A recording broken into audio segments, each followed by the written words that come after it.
Hello, dear future doctors and dear parents. Welcome back to Saratha. Veterinary council of India ने यानी VCI all India के 15% seat of veterinary यानी BSc और animal husbandry की बात करूं तो उसके लिए शेड्यूल आउट कर दी है। इसकी शेड्यूल की जो डेट आई है राउंड 1, राउंड 2 और स्टे राउंड की। बेसिकली आपका VCI में सिर्फ 2 राउंड होता है और एक स्टे राउंड होता है, बट एमसीसी काउंसलिंग में आपका राउंड 1 होता है, राउंड 2 होता है, राउंड 3 होता है, फिर आपकी स्टे राउंड होती है। और आपको जैसे कि पता है एमसीसी काउंसलिंग जो राउंड 1 की शेड्यूल थी उसकी भी डेट एक्सटेंड कर दी गई है 17 अगस्त तक। अब आपकी जो रिजल्ट आने वाली है 19 अगस्त को। आज बिहार की लास्ट डेट थी for MBBS, BDS and veterinary. अगर आप वेटनरी में भी एडमिशन लेना चाह रहे थे बिहार स्टेट कोटा से तो आपके लिए आज ही लास्ट डेट था। इसके अलावा बात करता हूँ अलग अलग स्टेट की एग्जामिनेशन भी अलग होती है वेटनरी के केस में। हर एक स्टेट में ये मैंडेटरी नहीं है कि आपको नीट के थ्रू एडमिशन मिलेगी। कुछ स्टेट है जो नीट के बेसिस पे एडमिशन करवाती है और उसकी अलग से काउंसलिंग प्रोसेस भी चल रही है। बट ये जो आपका VCI है ये VCI 15% सीट की काउंसलिंग करवाती है जो कि सारे बच्चे के लिए ओपन है।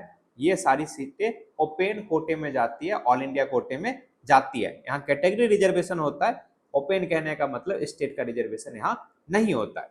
अब देखते हैं शेड्यूल में क्या आया है। राउंड 1 की जो आपकी रजिस्ट्रेशन प्रोसेस स्टार्ट हो रही है 18 अगस्त से लेके 23 अगस्त तक। 18 अगस्त से आपका जो रजिस्ट्रेशन प्रोसेस स्टार्ट हो रहा है राउंड 1 की 23 अगस्त तक। और टाइमिंग जो आपका रहेगा 11:55 PM यानी रात का। चॉइस फिलिंग कब से कर सकते हैं? 18 अगस्त से लेके 23 अगस्त के बीच में। और आपकी रिजल्ट कब आ जाएगी? 25 अगस्त को। और रिपोर्ट कब करना है? 25 अगस्त से लेके 31 अगस्त तक। इस बार वेटनरी की बहुत ही जल्दी शेड्यूल आउट हो चुकी है। हालांकि अभी आपका आयुष कोर्सेज का शेड्यूल नहीं आया है, AA CCC का भी शेड्यूल अभी नहीं आया, बट वेटनरी की शेड्यूल अभी आ चुकी है। AA CCC की भी शेड्यूल आपको 1-2 दिन में देखने को मिल जाएगा। राउंड 2 की बात करता हूँ। 1 सितंबर से लेके 2 सितंबर के बीच में आपका रजिस्ट्रेशन प्रोसेस होगा, यानी 2 दिन का टाइम मिला है। और आपकी चॉइस फिलिंग की बात करता हूँ वो रहेगी 1 सितंबर से लेके 2 सितंबर के बीच में, ये भी 2 दिन का टाइम मिला है। और आपकी रिजल्ट आ जाएगी 4 सितंबर को। और आपको रिपोर्ट कब करना पड़ेगा? 4 सितंबर से लेके 8 सितंबर के बीच में, यानी 4 दिन आपको इधर भी दिया गया है। VCI में क्या होता है, स्टे राउंड में आप फ्रेश रजिस्ट्रेशन नहीं कर सकते। अगर आपको काउंसलिंग में पार्टिसिपेट करना है तो आपको एक सिक्योरिटी अमाउंट पे करना पड़ता है, जो कि आपका जनरल कैटेगरी के लिए OBC EWS के लिए होता है 50,000, SC ST फिजिकल हैंडीकैप के लिए होता है आपका 25,000। जैसे कि आपने एमसीसी काउंसलिंग में देखा, स्टेट काउंसलिंग में देखा, राउंड 1 राउंड 2 में एक आपका रजिस्ट्रेशन चार्ज होता है प्लस सिक्योरिटी डिपॉजिट होती है। बट VCI के केस में ये सिक्योरिटी डिपॉजिट आपको पे करने की जरूरत नहीं है, रजिस्ट्रेशन चार्ज आपको पे करना पड़ता है। स्टे राउंड में जो पेमेंट फी करने का डेट दिया गया फ्रेश रजिस्ट्रेशन नहीं है, ध्यान रखना है इस चीज को। 9 सितंबर से लेकर 10 सितंबर के बीच में। और आपको चॉइस फिलिंग की जो डेट दी गई है 9 सितंबर से लेकर 10 सितंबर के बीच में, यानी एक दिन का। और आपकी रिजल्ट आ जाएगी 12 सितंबर से। और आपको रिपोर्ट कब करना है कॉलेज में? 12 सितंबर से लेकर 15 सितंबर के बीच में, यानी 4 दिन भी इधर आपको दिया गया। और राउंड 1 के लिए 7 डेज दिया गया था, राउंड 2 के लिए 5 डेज दिया गया था, जो मैंने पहले आपको 4 डेज बता दिया। यानी मैं 4 और 8 बीच का गैप काउंट किया था। यहाँ देखो नीचे लिखा हुआ भी है, stay round counselling will be conducted for the allotment of the vacant seat if any after the completion of round 2। अगर सीट वैकेंट रहती है तो आप स्टे राउंड कंडक्ट करवाया जाएगा। The details of the vacant seat available for the stray round counselling will be notified on the VCI counselling portal. VCI counselling portal पे update किया जाएगा, अदरवाइज सारथा आपको अपडेट कर ही देगी।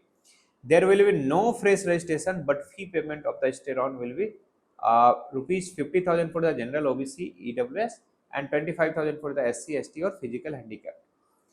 इसके बाद लिखा है the candidate who are allotted seat और रिपोर्टेड और not reported to the respective college in the round 1 and round 2 will be not eligible for the stray round. अगर आपको राउंड 1 राउंड 2 में सीट मिला, अगर आप रिपोर्ट नहीं करते तो आप स्टे राउंड के लिए एलिजिबल नहीं माने जाएंगे। Choice locking will be available from 4 PM to 23:55 यानी 11:55 PM तक आपका चॉइस लॉकिंग का फैसिलिटी अवेलेबल करवाया जाएगा।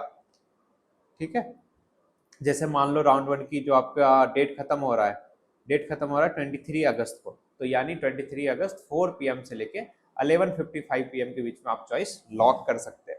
Registration for all round will be closed at 11:55 PM as per server timing.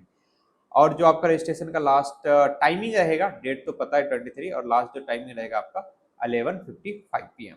अब देख लेते हैं कि एक्सपेक्टेड कटअप कितना रह सकता है। एक्सपेक्टेड कटअप की बात करता हूँ तो जो आपका वेटनरी का रहने वाला है थ्रू ऑल इंडिया कोटा, यानी मैं बात कर रहा हूँ ऑल इंडिया 15% सीट पे, जिसकी काउंसलिंग आपकी VCI करवाएगी। जनरल कैटेगरी की लास्ट ईयर जो क्लोजिंग रैंक था 72,054, इस बार हम मान रहे 78,000 से लेके 85,000 के बीच में ये क्लोज हो सकता है। उसके बाद हम बात करें EWS कैटेगरी की, लास्ट ईयर 81,472 रहा था, और इस ईयर हम मान रहे 85,000 से लेकर 90,000 के बीच में ये रह सकता है। ओबीसी कैटेगरी की बात करता हूँ, लास्ट ईयर 76,189 रैंक पे क्लोज हुआ था, इस पर हम बात करें तो 82,000 से लेकर 87,000 के बीच में ये कटअप रह सकता है। SC कैटेगरी की बात करता हूँ, लास्ट ईयर 2,08,151 रैंक पे क्लोज हुआ था, इस पर बात करता हूँ 2,10,000 से लेकर 2,25,000 के बीच में ये रह सकता है। ST कैटेगरी की बात करता हूँ, लास्ट ईयर 2,72,747 रैंक पे क्लोज हुआ था, इस पर बात करता हूँ 2,20,000 से लेकर 3 लाख के बीच में ये कटअप देखने को मिल सकता है।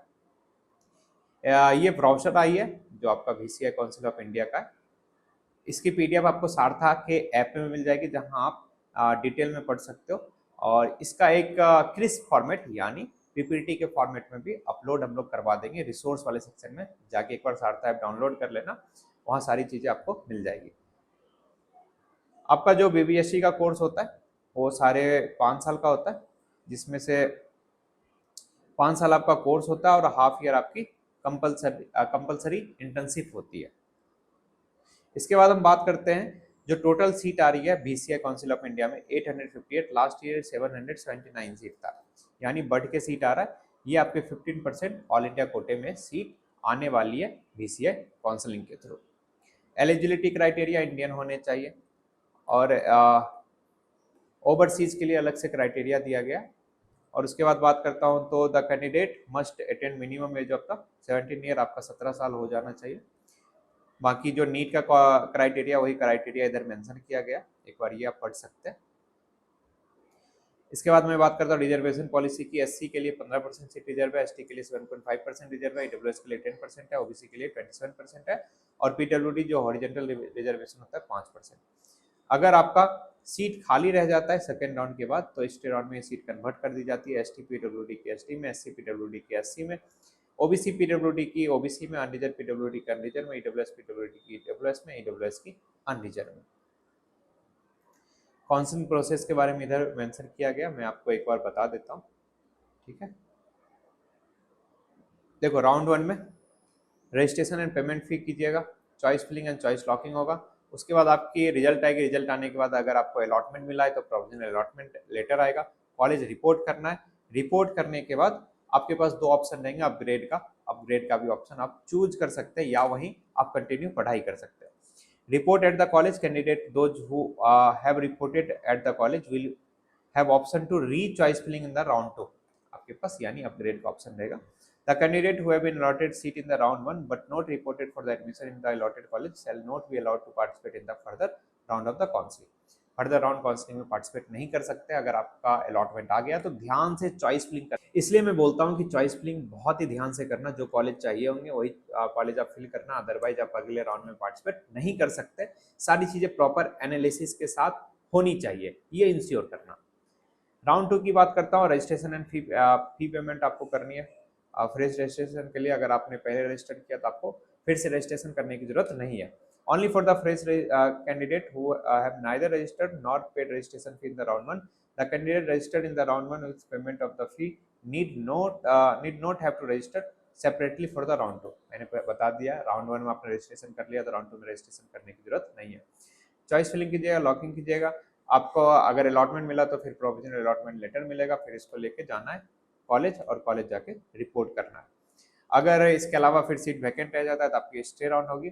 स्टे राउंड में the candidate who are allotted seat reported और not reported to the respective college will not be eligible to participate for the stray round admission. अगर आपको सीट मिल गया, अगर आपने रिपोर्ट भी कर लिया, या आपको सीट मिला आपने रिपोर्ट नहीं किया, फिर भी आप स्टे राउंड पार्टिसिपेट नहीं कर सकते। बेसिकली मैं बताऊं, किसी भी हाल में आपको कॉलेज अलॉट हो गया, अलॉट होने के बाद आपने रिपोर्ट कर लिया, या नोट रिपोर्टेड, दोनों कंडीशन में आप स्टे राउंड में पार्टिसिपेट नहीं कर सकते।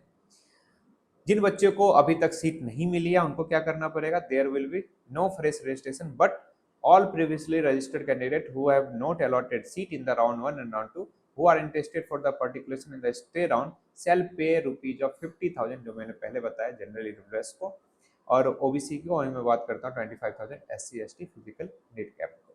फिर यहाँ आपको कॉलेज अलॉट होगा, प्रोविजनल लेटर आएगा, लेटर लेके जाना है कॉलेज, रिपोर्ट करना है और आपकी एडमिशन ही कंप्लीट हो जाएगी। रजिस्ट्रेशन फी कितना है, जनरल कैंडिडेट के लिए 1000 रुपीज, ईडब्ल्यूएस ओबीसी कैंडिडेट के लिए 900 रुपीज, वहीं मैं एससी एसटी पीडब्ल्यूडी की बात करता हूँ 500। ये स्टे राउंड की अलग से काउंसलिंग फी है। इसके अलावा मैं बात करूं डॉक्यूमेंट क्या क्या रिक्वायर्ड होंगे, एडमिट कार्ड हो गया, रैंक कार्ड हो गया, आधार कार्ड हो गया, या आपका वोटर आईडी कार्ड हो गया, राशन कार्ड हो गया, पासपोर्ट हो गया, पैन कार्ड, कोई भी आपका आइडेंटिटी प्रूफ होना चाहिए। Proof of date of birth, आपका क्लास 10 के मार्कशीट में मेंशन है तो वो भी कंसीडर कर लिया जाता है। क्लास 12 की मार्कशीट, क्लास 12 की सर्टिफिकेट, कैरेक्टर सर्टिफिकेट जहाँ से आपने स्कूलिंग किया, लास्ट आपका अटेंडेड स्कूल है वहाँ का होना चाहिए, 6 photograph and 1 post card size photograph. OCI, अगर आप एनआरआई कैंडिडेट है या ओसीआई कैंडिडेट है तो आपके लिए एक अलग से सर्टिफिकेट इशू होती है, तो वो सर्टिफिकेट या कार्ड आपके पास होना चाहिए। Equivalency certificate from AIU in the case of the student educated abroad, अगर आपने अब्रॉड से पढ़ाई की है तो आपके लिए इक्विवेलेंसी सर्टिफिकेट भी देनी पड़ती है।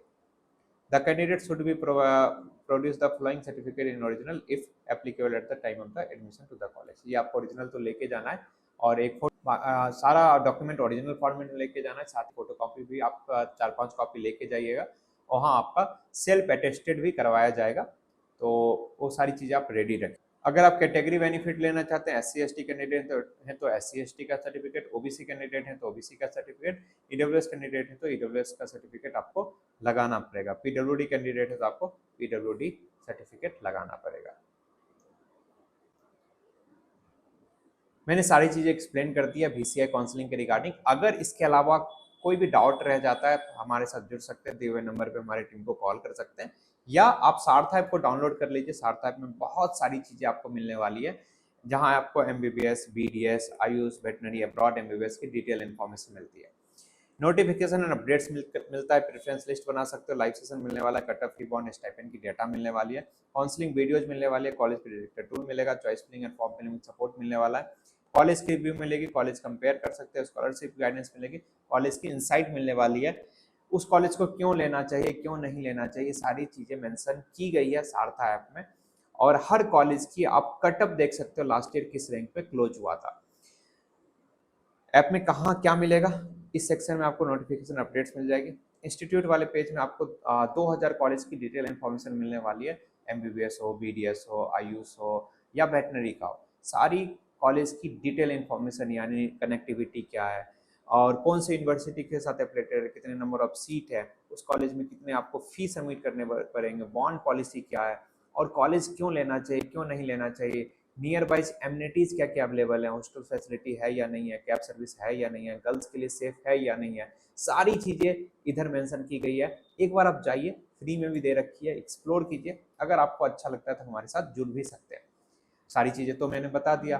कुछ बच्चे सोच रहे हैं सर आपके पास 1-to-1 काउंसलिंग नहीं है, हमारे पास 1-to-1 भी काउंसलिंग है, जहां आपको एक एक्सपर्ट काउंसलर कनेक्ट करते हैं, जिनके साथ अनलिमिटेड टाइम का कॉल एक्सेस रहता है, चैट एक्सेस रहता है, जब तक आपका फाइनल एडमिशन हम लोग करवा नहीं देते हैं।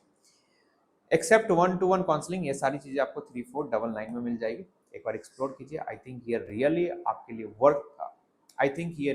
लिए वर्थ इट होने वाला है। जाइए एक्सप्लोर कीजिए, आपकी काउंसलिंग जर्नी को आसान बना रहे हैं और आगे भी बनाते रहेंगे, ये हमारी ख्वाहिश है, ये हमारी विजन है। आज की वीडियो में इतना ही, मिलते हैं फिर किसी नई वीडियो में। Till then bye bye, take care.